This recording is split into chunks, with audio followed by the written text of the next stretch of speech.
देखो हम लोगों ने चैप्टर नंबर 2 स्टार्ट किया था। चैप्टर 2 का नाम क्या है? अम्ल, क्षार एवं लवण। अम्ल, क्षार एवं लवण। इंग्लिश में क्या कहेंगे? Acid, base and salt. Acid, base and salt. ठीक है ना?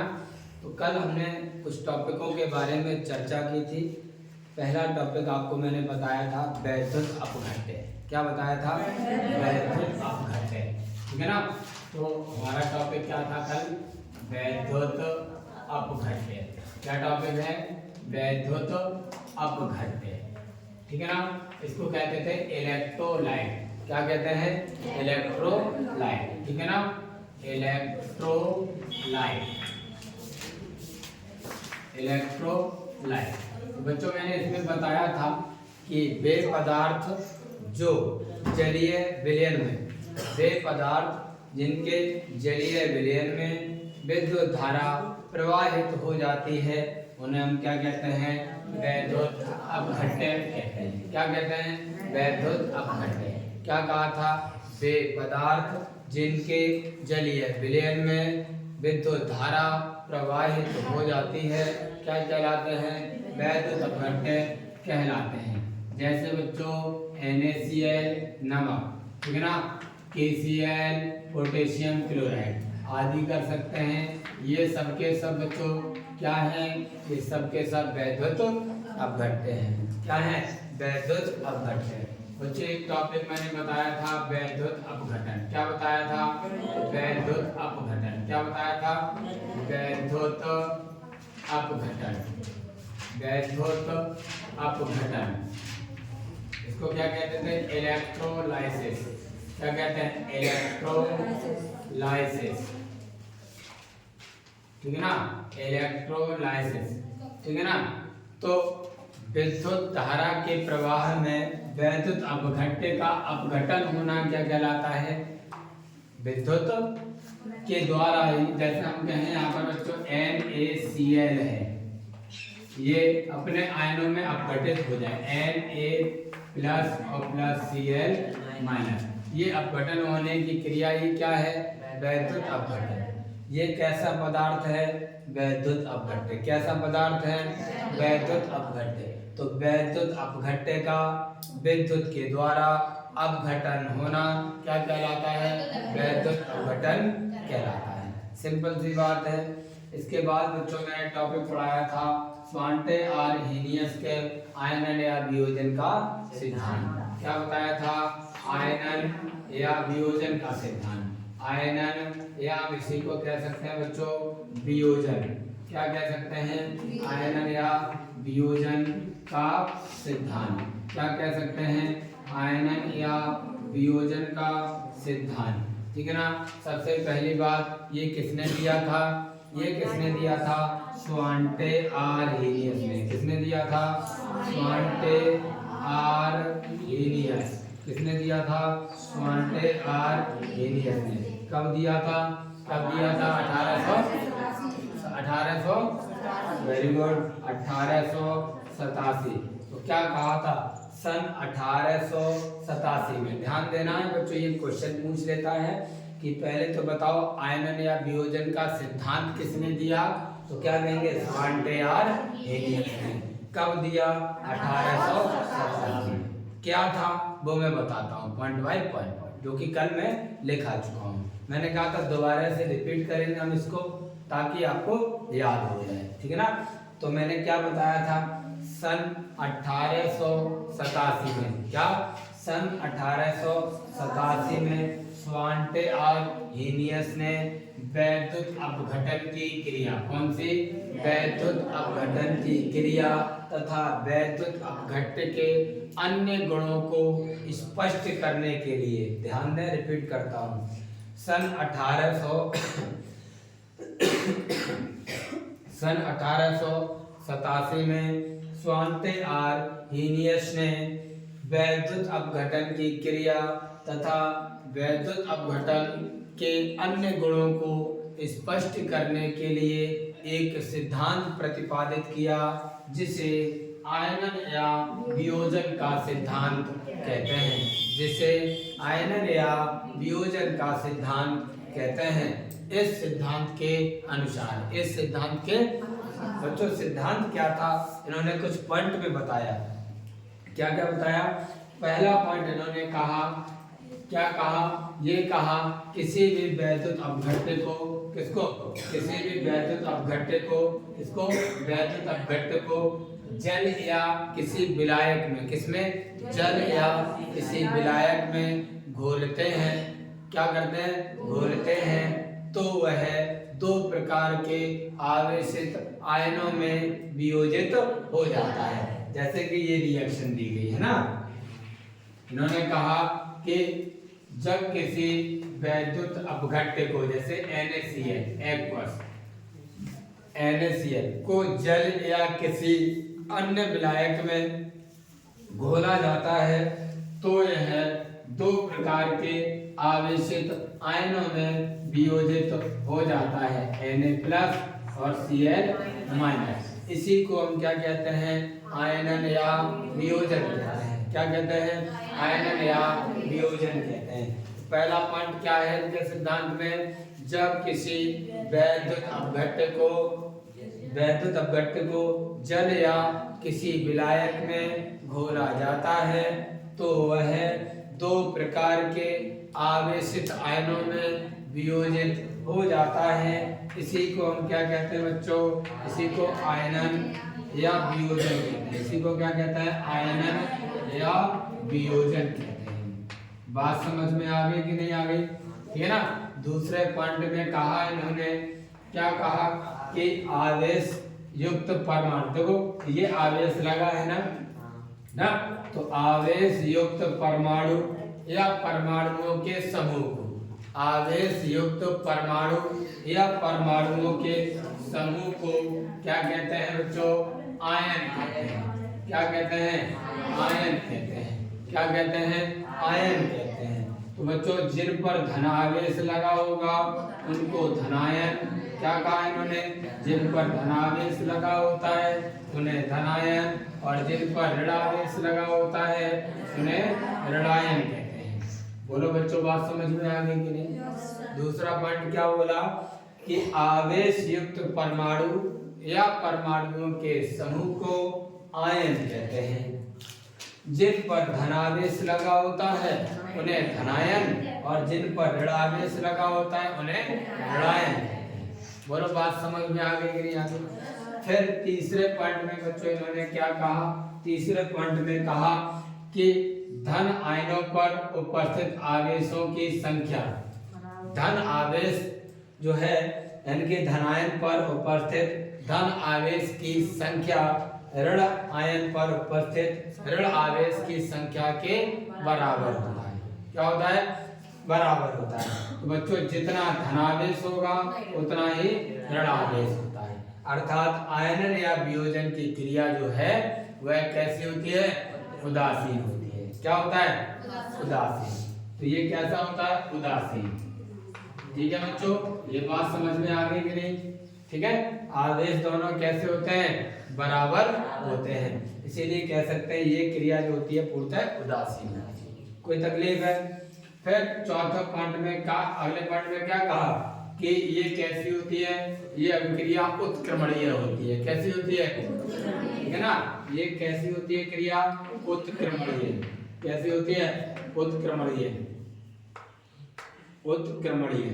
तो क्या कह सकते हैं कि आयनन या वियोजन की क्रिया उत्क्रमणीय होती है। आयनन या वियोजन की क्रिया कैसी होती है बच्चों?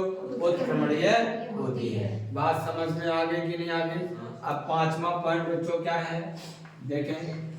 पांचवें पॉइंट में इन्होंने कहा कि जो वैद्युत अपघट्य पदार्थ है जब इसको जल में घोला जाएगा तो ये पूर्ण रूप से आयनित नहीं होता है।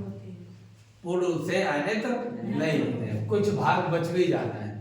तो इन्होंने कहा कि जो वियोजित हो जाता है यानी कि वैद्युत अपघट्य का वह भाग जो वियोजित हो जाता है उसे आयनन या वियोजन की मात्रा कहते हैं। क्या कहते हैं? आयनन या वियोजन की मात्रा कहते हैं। तो बच्चों फॉर्मूला इन्होंने दिया, वियोजन की मात्रा बराबर, वियोजन की मात्रा बराबर वियोजित अणुओं की संख्या, वियोजित अणुओं की संख्या, वियोजित अणुओं की संख्या बटे कुल अणुओं की संख्या, कुल अणुओं की संख्या। ये इन्होंने फॉर्मूला दिया। इन्होंने लास्ट में पॉइंट में क्या कहा कि विद्युत अपघट्य पूर्ण रूप से वियोजित नहीं होता है, कुछ रह भी जाता है, लेकिन जो वियोजित हो जाता है उसी को आयनन या वियोजन की मात्रा कहा जाता है। तो वियोजन की मात्रा बराबर क्या कहा? वियोजित अणुओं की संख्या बटे कुल अणुओं की संख्या। तो बच्चों यहाँ तक हमने शायद पढ़ लिया था। कर रिपीट कर दिया मैंने। वैद्युत अपघट्य क्या है? वे पदार्थ जिनके जलीय विलयन में विद्युत धारा प्रवाहित हो जाती है उनको वैद्युत अपघट्य कहते हैं। वैद्युत अपघट्य का विद्युत द्वारा अपघटन होना या अपघटित होना क्या कहलाता है? वैद्युत अपघटन। आयनन या वियोजन का सिद्धांत किसने दिया? पांड्याल। कब दिया? 1857 में। पॉइंट क्या क्या थे बच्चों मैंने बता दिया। पहला पॉइंट, वैद्युत अपघट्य को जल या विलायक में घोलेंगे तो दो प्रकार के आवेशित आयनों में वियोजित हो जाएंगे, इसे आयनन या वियोजन कहते हैं। आवेशयुक्त परमाणुओं या परमाणुओं के समूहों को क्या कहते हैं? आयन कहते हैं। धनावेश जिस पर होगा उन्हें धनायन, जिन पर ऋणावेश होगा उन्हें ऋणायन। ठीक है ना। आयनन की क्रिया कैसी होती है? उदाहरण। इसका मतलब ये है धन आयन पर उपस्थित आवेश की संख्या ऋण आयन पर उपस्थित आवेश की संख्या के बराबर होती है। फिर कहा कि ये क्रिया कैसी होती है? उत्प्रेरक। फिर कहा कि वैद्युत अपघट्य पदार्थ पूर्ण रूप से वियोजित नहीं होता है, अर्थात जितना वियोजित हो जाता है उसे ही आयनन या वियोजन की मात्रा कहते हैं। फॉर्मूला दिया, आयनन या वियोजन की मात्रा बराबर वियोजित अणुओं की संख्या बटे कुल अणुओं की संख्या। ठीक है बच्चों।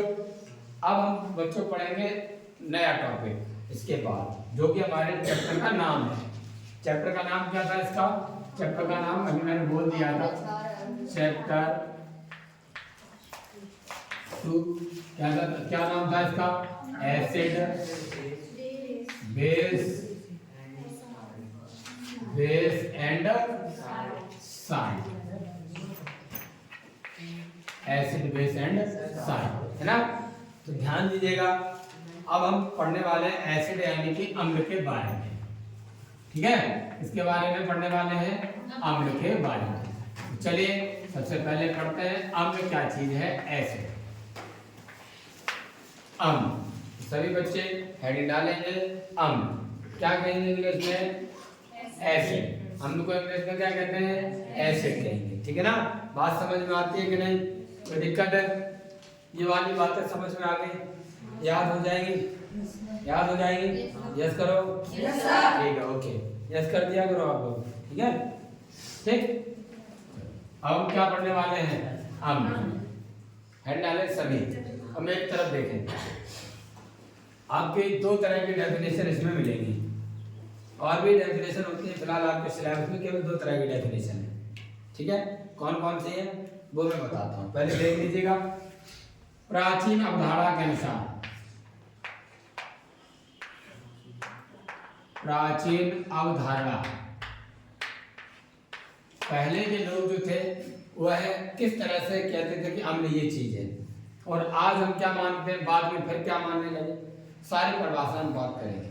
ठीक है, तो देखो सबसे पहली बात, शुरुआत में जब अम्लों की बात होती थी तो लोग कहते थे कि वे पदार्थ जो स्वाद में खट्टे होते हैं। कैसे होते हैं बच्चे? स्वाद में खट्टे, स्वाद में खट्टे होते हैं, उन्हें हम क्या कहते हैं बच्चों? उन्हें हम अम्ल कहते हैं। ये शुरुआत में प्राचीन पुराने समय में ऐसे ही बोला जाता था। क्या कहते थे कि वे पदार्थ जो स्वाद में खट्टे होते हैं, वे पदार्थ जो स्वाद में खट्टे होते हैं क्या कहलाते हैं? ठीक है ना।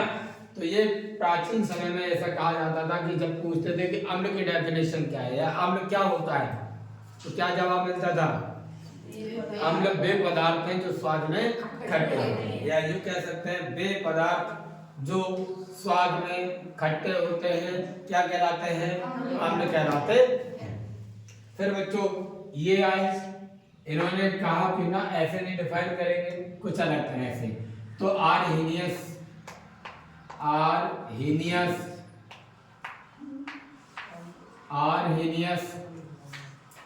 के अनुसार या अवधारणा लिख सकते हैं ना, आर्हीनियस अवधारणा के अनुसार अगर हम बात करेंगे, यानी कि आर्हीनियस के कॉन्सेप्ट के अकॉर्डिंग बात करें, तो कॉन्सेप्ट के अकॉर्डिंग क्या डेफिनेशन होती है? तो इन्होंने कहा वे पदार्थ जो जलीय विलयन में, किसमें? जलीय विलयन में। किसमें बच्चों? जलीय विलयन में। जलीय विलयन में, जलीय विलयन में क्या देते हो बच्चों? H+ ion. कौन सा आयन? H+ ion.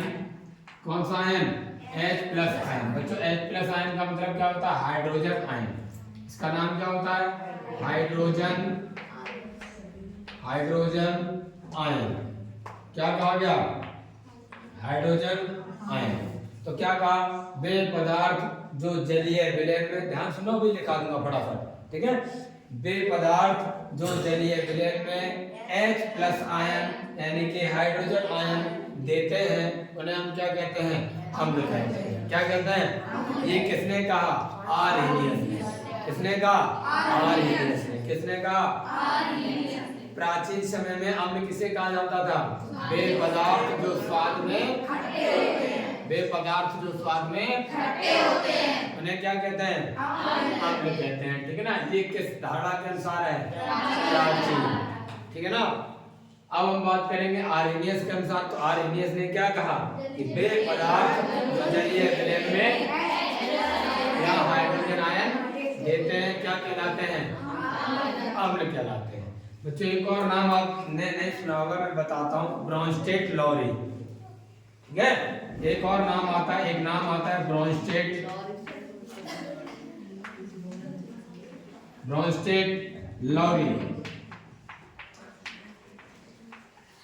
ठीक ना।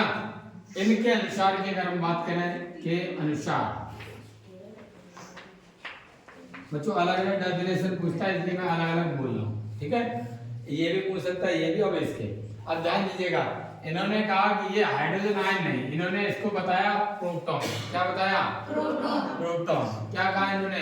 प्रोटॉन। इन्होंने कहा कि वे पदार्थ जो जलीय विलयन में क्या देते हो? प्रोटॉन देते हो।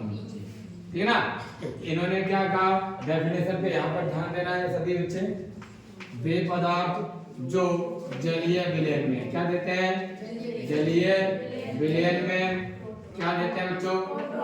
H+ देते हैं। H+ का नाम इन्होंने कहा प्रोटॉन। क्या कहा? प्रोटॉन। इन्होंने कहा वे पदार्थ जो जलीय विलयन में प्रोटॉन देते हैं उन्हें हम क्या कहते हैं? अम्ल कहते हैं। क्या कहते हैं? फिर इन्होंने अपनी डेफिनेशन में कहा, क्या कहा? जैसे हम एग्जांपल में अभी प्रूफ करता हूँ। एग्जांपल में फिर इन्होंने बहुत सारी बातें बताई, डेफिनेशन को चेंज किया इन्होंने।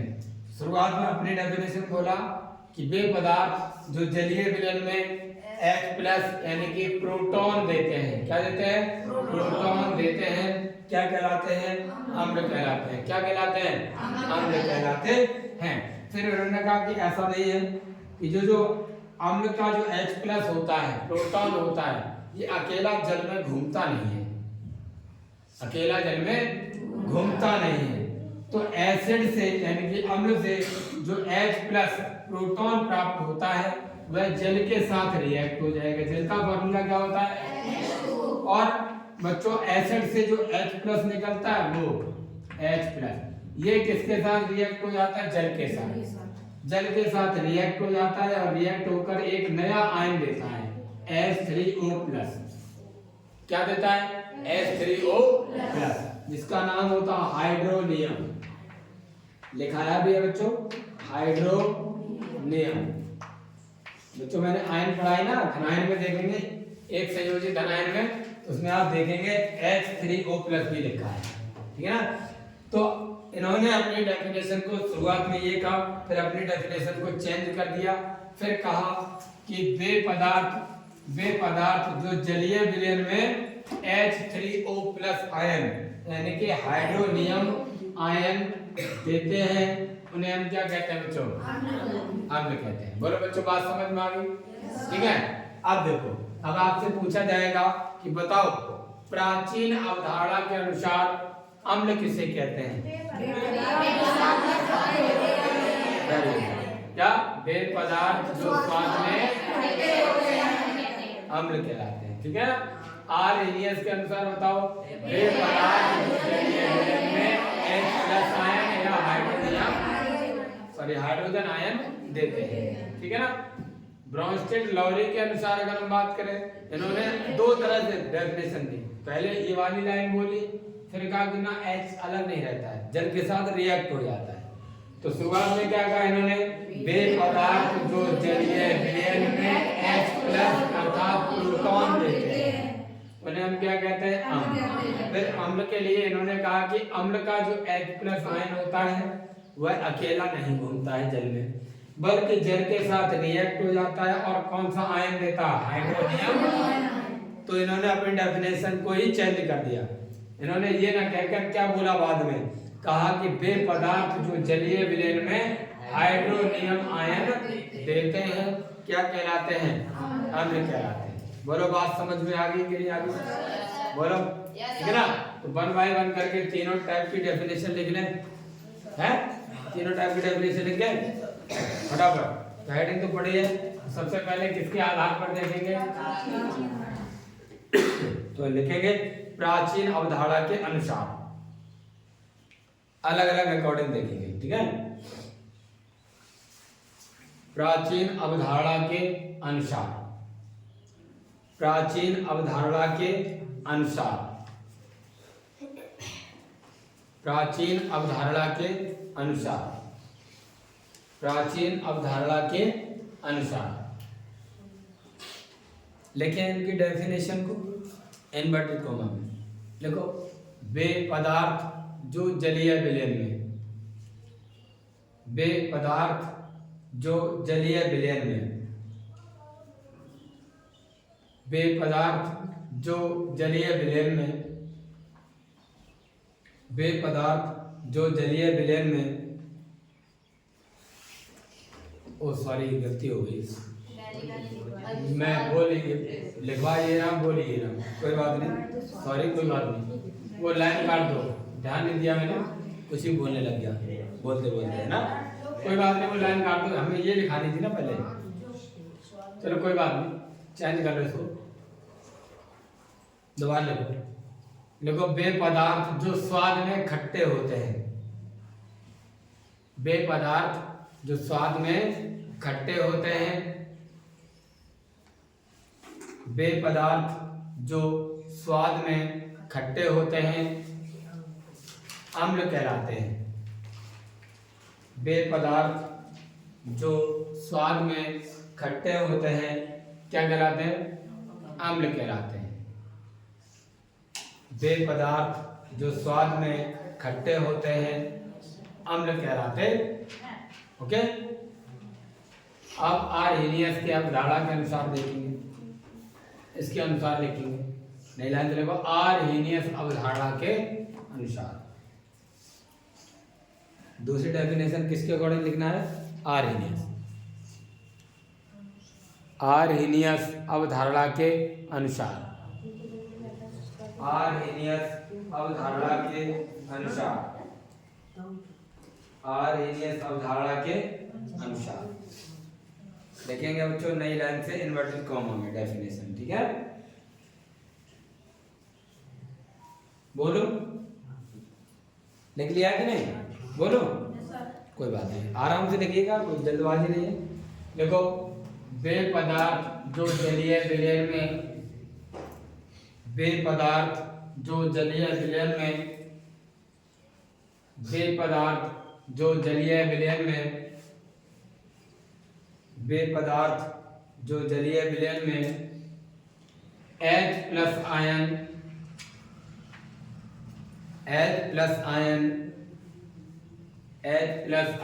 ये देख सकते हो इधर लिखा है H प्लस आयन, ब्रैकेट में नाम क्या लिखेंगे इसका, हाइड्रोजन आयन, ब्रैकेट में क्या, हाइड्रोजन आयन देते हैं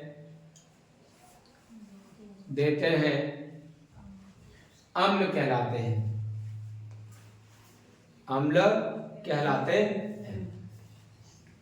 क्या, वे पदार्थ जो जलीय विलयन में H प्लस आयन यानी कि हाइड्रोजन आयन देते हैं क्या कहलाते हैं, अम्ल कहलाते। कोई तकलीफ है नहीं ना, ओके, कहलाते इन्वर्टेड कॉमा क्लोज। अब बच्चों तीसरी डेफिनेशन लिखते हैं, किसके अनुसार, ब्रॉन्स्टेड-लॉरी के अनुसार, लेकिन ब्रॉन्स्टेड-लॉरी के अनुसार,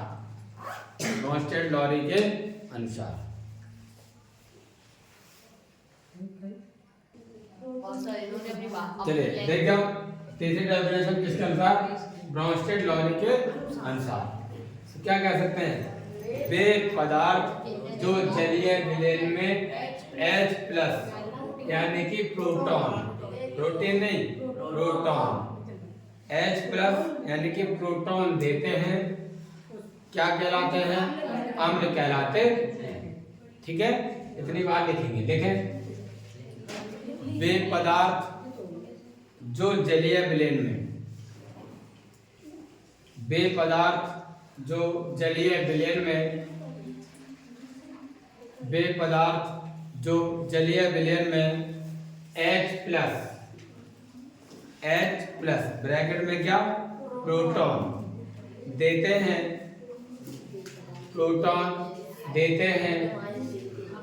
अम्ल कहलाते हैं। क्या कहलाते हैं, अम्ल कहलाते हैं, इन्वर्टेड कॉमा क्लोज। बच्चों इन्हीं की डेफिनेशन में नई लाइन से एक बात और लिखनी है, H3O वाली है ना, नई लाइन से लिखें, देखो H प्लस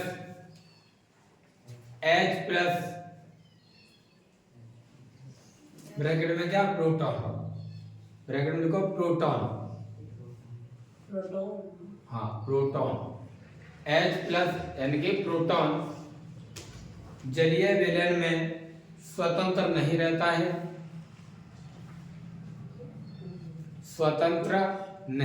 है, जलीय विलयन में स्वतंत्र नहीं रहता है, बल्कि जल के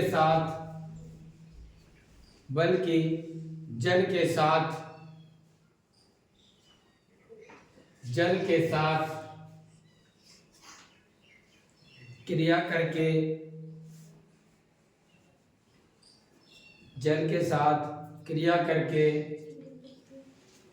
H3O plus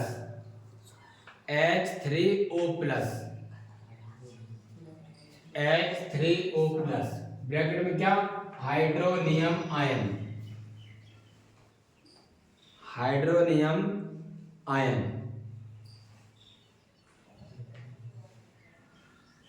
H3O plus hydronium ion देते हैं, H3O plus ion hydronium ion,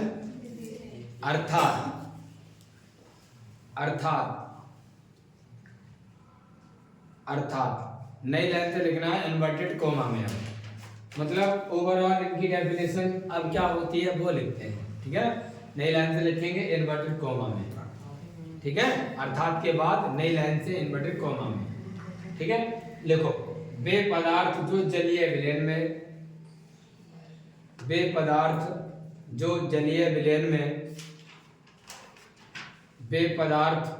जो जलीय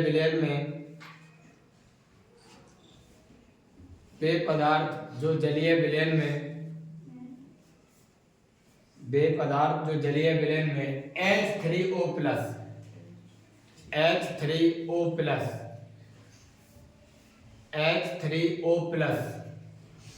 आयन देते हैं, H3O प्लस आयन देते हैं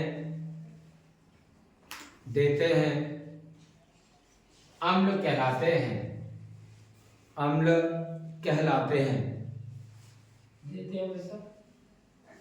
H3O प्लस आयन देते हैं अम्ल कहलाते। ठीक है बच्चों, तो ब्रोंस्टीन लॉरी के अनुसार डेफिनेशन क्या कहेंगे, वे पदार्थ जो जलीय विलयन में H3O प्लस आयन देते हैं क्या कहलाते हैं, अम्ल कहलाते हैं। ठीक है, या यूं कह सकते हैं प्रोटॉन देते हैं, प्रोटॉन स्वतंत्र नहीं रहता है, वह जल के साथ रिएक्ट होकर H3O प्लस आयन बना लेता है। ठीक है ना, ठीक। तो अम्ल की डेफिनेशन समझ में आ गई कि नहीं, कोई तकलीफ है? अब हम बात करेंगे अम्लों के सामान्य गुण क्या होते हैं, सामान्य गुण। ठीक है ना, इधर हटा दूं, चलिए ये तो आपने लिख ही लिया है। चलो तो हेडिंग डालेंगे बच्चे, इसके बाद ये तो अम्ल मैंने लिखा दिया, अब लिखेंगे अम्लों के सामान्य गुण।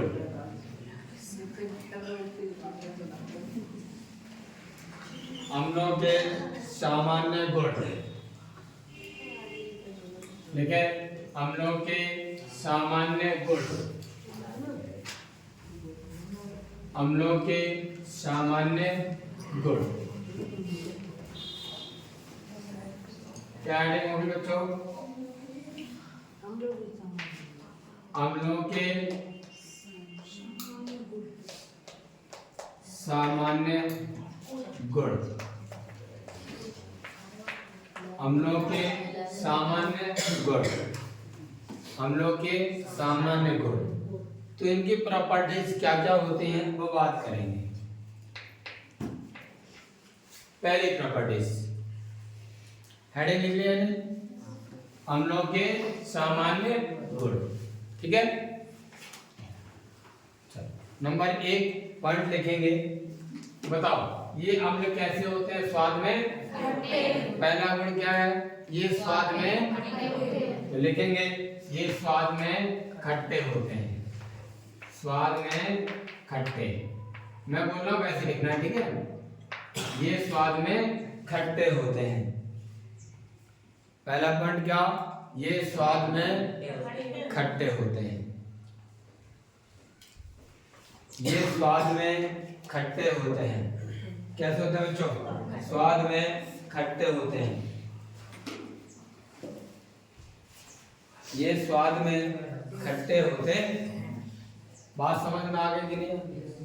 ठीक है, ये स्वाद में खट्टे होते हैं। आप लोग बताओ, अगर एसिड किसी की त्वचा पर गिर जाए तो त्वचा को नष्ट कर देगा, जला देगा, है ना। नष्ट करना क्या कहलाता है, संक्षारण। क्या कहलाता है, क्योंकि इसमें गुण होता है तो हम यूँ कह सकते हैं कि अम्लों में संक्षारक प्रवृत्ति होती है ना। ठीक है ना, कह सकते हैं ये संक्षारक होते हैं।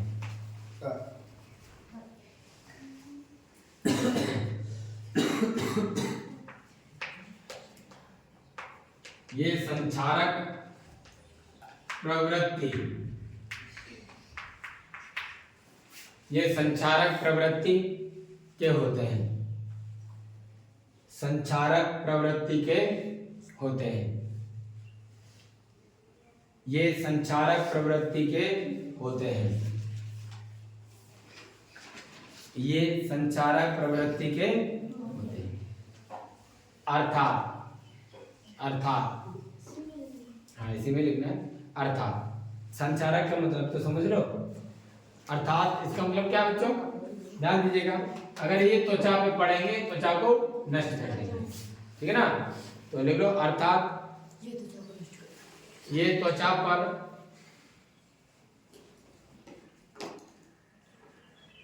पड़ने पर, त्वचा पर पड़ने पर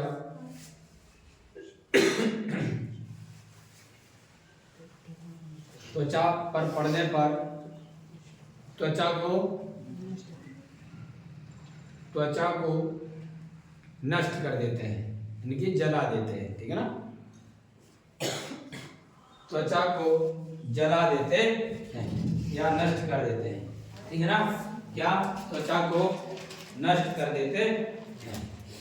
बच्चों तीसरा पॉइंट क्या हो सकता है, देख सकते हैं दूसरी वाली डेफिनेशन में कि जलीय विलयन में क्या देते हैं, ये H+ आयन, ठीक है ना। क्या देते हैं? H+ आयन, ठीक है ना। चलो तो अगला पॉइंट लिखेंगे, लेकिन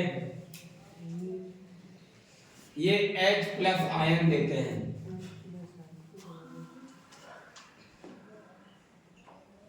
ये H+ आयन देते हैं।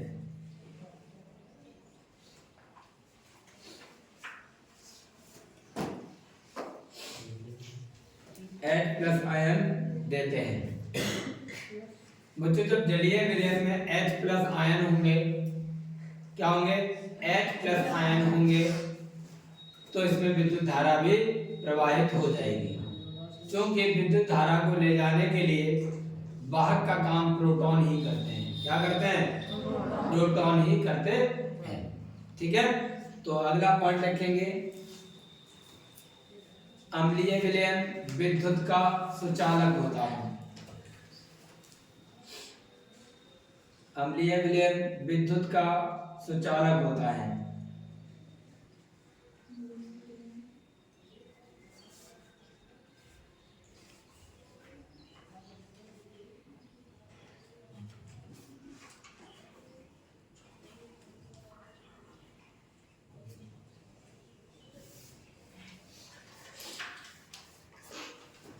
ठीक है ना। क्या लिखा? अम्लीय विलयन विद्युत का सुचालक होता है। बोलो बात समझ में आ गई कि नहीं आ गई?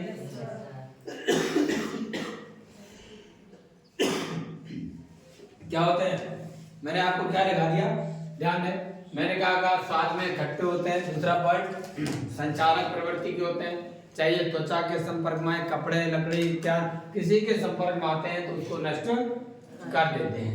तीसरा पॉइंट बताया कि ये जलीय विलयन में क्या देते हैं?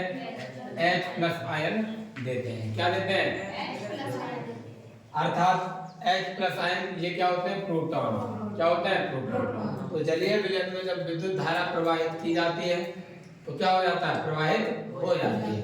तो जब जिनमें विद्युत धारा प्रवाहित हो जाती है तो वो सुचालक कहा जाता है। क्या कहा जाता है?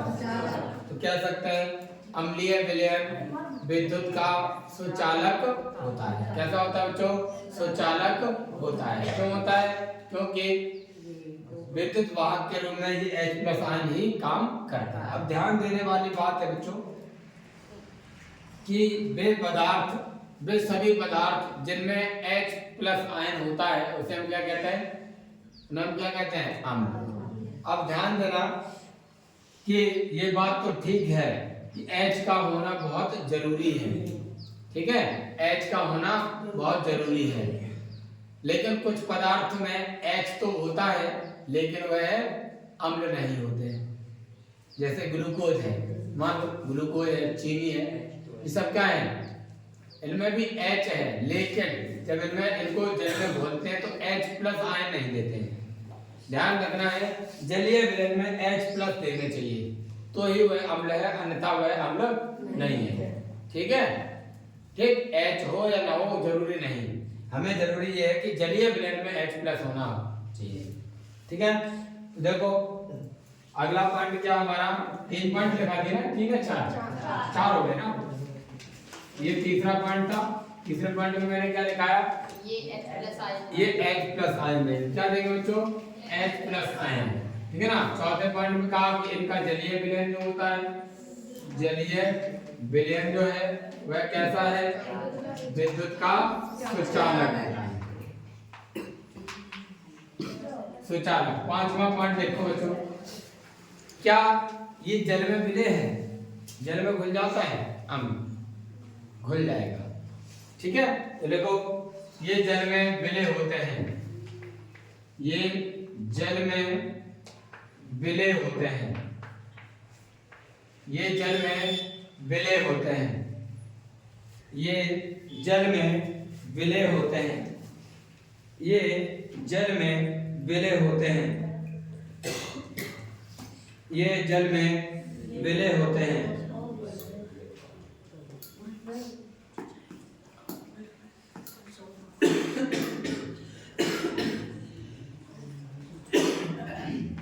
ये जल में विलय होते हैं, ठीक है ना।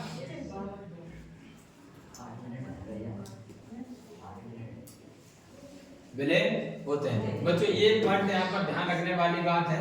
क्या कहा? जल में विलय होते हैं। एक बात ध्यान देना है कि जल में विलय, जल में घुल जाते हैं, इसका सीधा सीधा अर्थ क्या है? ये जल में घुल जाते हैं। अब प्रश्न बच्चों ये नहीं पूछा जाएगा, प्रश्न ये पूछा जा सकता है, आपसे कोई प्रश्न पूछे, बताओ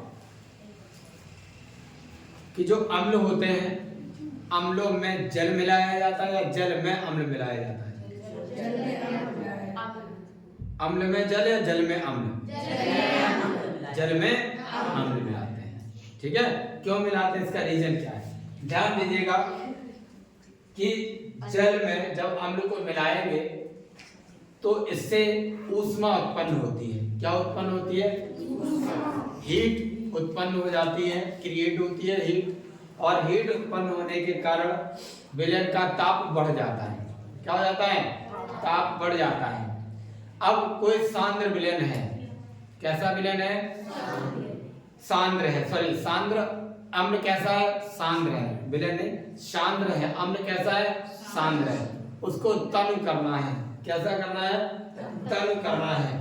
कैसा करना है? तनु। तो बच्चों क्या करेंगे? तनु करने के लिए ऐसा नहीं, अम्ल में जल को नहीं मिलाएंगे, अम्ल को जल में नहीं मिलाएंगे, बल्कि जल में अम्ल को मिलाएंगे। किसको मिलाएंगे? अम्ल को जल में मिलाएंगे, क्योंकि सांद्र विलयन जो होता है, सॉरी सांद्र अम्ल जो होता है, क्या होता है? सांद्र अम्ल होता है, वह ज्यादा ऊष्मा क्रिएट करेगा, इसलिए क्या जल में अम्ल को मिला देते हैं। बात समझ में आ गई कि नहीं? कि जब भी जल में अम्ल को मिलाया जाता है तो ऊष्मा उत्पन्न होती है, जिससे विलयन का ताप बढ़ जाता है, ठीक है। अब ये डिपेंड करता है अम्ल की प्रवृत्ति पर। किस पर डिपेंड करता है? अम्ल की प्रवृत्ति पर, कि अम्ल है कैसा, तनु है या सांद्र है, डाइल्यूट है या कॉन्सेंट्रेटेड है, ठीक है ना। दोनों में से कैसा अम्ल है? बच्चों यदि सांद्र है, कॉन्सेंट्रेटेड है, तो हीट ज्यादा उत्पन्न होगी। क्या? हीट यानी कि ऊष्मा ज्यादा उत्पन्न होगी। इसलिए सांद्र एसिड को, कॉन्सेंट्रेटेड अम्ल को क्या करते हैं? जल में धीरे धीरे करके, थोड़ा थोड़ा करके मिलाते हैं, जिससे ऊष्मा बहुत कम उत्पन्न होती है और आसानी से उसमें विलय हो जाता है और तनु कर लिया जाता है। बात समझ में आ गई कि नहीं आ गई? कोई तकलीफ है? बोलो तो बताओ, क्या अम्ल जल में विलय होते हैं? बोलो, होते हैं। लेकिन एक बात याद रखना है कि जल में अम्ल को मिलाएंगे, अम्ल में जल नहीं मिलाएंगे, ठीक है ना। जल में अम्ल को मिलाएंगे, अम्ल को धीरे धीरे करके जल में डालेंगे, ठीक है। कोई तकलीफ है? नहीं ना। अब बच्चों एक और पॉइंट है, बहुत अच्छा पॉइंट, ठीक है, जो कि आपसे बहुत बार पूछा जाता है। ये बात समझ में आ गई कि नहीं आ गई कि किसको किसमें मिलाएंगे? क्वेश्चन में पूछा जाएगा तो आप बता सकते हैं? छठवां पॉइंट है, एक बच्चों लिटमस पेपर आता है। क्या होता है? Litmus paper. एक रेड का होता है और एक ब्लू होता है, नीला। तो बच्चों एक नाम आपको मैं बताता हूं, अनिल। अम्ल जो होते हैं वह नीले लिटमस को लाल कर देते हैं, और इसका उल्टा क्षार में लिखेंगे, इसलिए मैंने बताया। अम्ल जो होते हैं वह नीले लिटमस पेपर को लाल कर देते हैं, अम्ल नीले लिटमस पेपर को लाल कर देते हैं। बात समझ में आ गई? लिखो बच्चों, अगला पॉइंट और लास्ट पॉइंट है, लिखो। अम्ल नीले लिटमस पेपर को लाल कर देते हैं। अम्ल नीले लिटमस पेपर को लाल कर देते हैं। नहीं लिख पाओ लोग, नीले लिटमस पेपर, लिटमस समझ में नहीं आ रहा है ना, ये रहा, नीले लिटमस पेपर को लाल कर देते हैं। कलर उसका नीला होगा जैसे ही अम्ल में डालेंगे, किसमें डालेंगे, अम्ल में डालेंगे, वैसे ही उसका कलर चेंज हो जाएगा, वो कैसा हो जाएगा, लाल। कैसा हो जाएगा, बोलो बात समझ में आ गई कि नहीं आ गई? कोई तकलीफ है नहीं ना बच्चों? अब ये हो गया हमारे सामान्य, बाकी हम लोग कल पढ़ते हैं, ठीक है ना? अब रासायनिक गुणों को पढ़ेंगे। ओके, क्लास अच्छा लगा हो तो लाइक, कमेंट, शेयर, सब्सक्राइब सब करें, ठीक है? ठीक है, बाकी हम लोग कल, ओके।